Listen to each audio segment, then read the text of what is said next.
အားလုံးပဲမင်္ဂလာပါကျွန်တော်မြတ်ဆက်ကြဒေါက်တာစောစောပါတချို့မိတ်ဆွေတွေကကျွန်တော်ကိုလာပြီးတော့မေးကြတာလေးတွေပေါ့ဗျာအဲ့မေးတဲ့မေးခွန်းလေးကိုပဲကျွန်တော် TikTok မှာပြန်ပြီးတော့ဖြေကြားပေးတာပေါ့နော်အဲ့တော့ကျွန်တော်ကအခုဘာလေးလာမေးထားလဲဆိုတော့အန်ဒီရခတ်သိန်းဘေးခတ်သိန်းတွေကင်းချင်းစီတယ်ပေါ့နော်ရန်တွေပပျောက်စီတယ်ဟလားဥပမာကျွန်တော်တို့ဒီဟိုးတုန်းကဆိုလို့ရှိရင်တော့ရှေးပြည်နေလက်ထက်ကတော့ဆိုရင်တိုက်ပွဲတွေသွားတဲ့အခါမှာအန်ဒီရတွေမထိရောက်ဘူးပေါ့နော်ဥပမာဓာဘေးလှံဘေးစသည်ဖြင့်ကင်းဝေးတယ်ဟလားနောက်ဒီ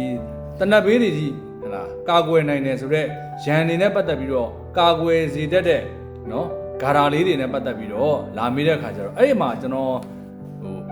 မိတ်ဆွေတွေပေါ့နော်ကျွန်တော်မိတ်ဆွေတွေအများကြီးပေးဘူးတယ်ခင်ဗျနော်အဲ့ဒီမှာထူးထူးခြားခြားအရန်ကိုအောင်မြင်တဲ့ဂါရာလေးတစ်ခုပြောပါမယ်ခင်ဗျလူတွေလည်းသိပြီးသားပါနော်ဒါလေးကဘာလဲဆိုလို့ရှိရင်ဟလားကျွန်တော်တို့ဒါကြီးမင်းဂါရာလို့ခေါ်ကြတာပေါ့နော်ကြီးမင်းဂါရာကျွန်တော်ဖြည်းဖြည်းချင်းရွတ်ပြပါမယ်ခင်ဗျအဂောဗုဒ္ဓောအဂောဓမ္မောအဂောတံဃောအနုတ္တရော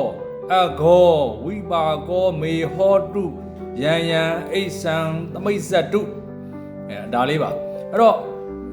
ဒါလေးကိုတနေ့ကိုမိမိရဲ့သက်စစ်ရွတ်ဖတ်တဲ့ဆယ်ပူဇော်အားခြင်းအပြင်အန္တရာယ်ခတ်သိမ်းဘေးခတ်သိမ်းကင်းချင်းစေပါတယ်ကိုယ်ရန်ပြုမဲ့ပုံကိုယ်တွေအန္တရာယ်ပြုမဲ့ပုံကိုယ်တွေလည်းကင်းရှင်းစေပါတယ်ဗျနော်လုံးဝရန်ပြုလို့မရပါဘူးနော်ပြောရင်ရန်သူကကိုယ့်ကိုကြော်သွားနိုင်တဲ့မမြင်ဘူးစသည်ဖြင့်အဲ့ဒါမျိုးကြုံရမှာဖြစ်ပါတယ်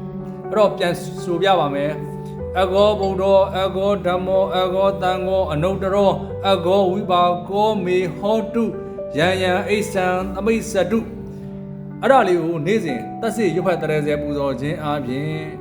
နော်အန္တရာယ်ခတ်သိမ်းဘေးခတ်သိမ်းကင်းငြိမ်းစေတဲ့ကြီးမင်းဂါရာလေးဖြစ်တယ်ဆိုတဲ့အကြောင်းဟလားကျွန်တော်ရဲ့မိတ်ဆွေဗေဒမိတ်ဆွေတွေကိုမျှဝေခြင်းဖြစ်ပါတယ်အားလုံးပဲကိုယ်စိတ်နှဖျားကျမ်းမှာချမ်းသာကြပါစေဗျာ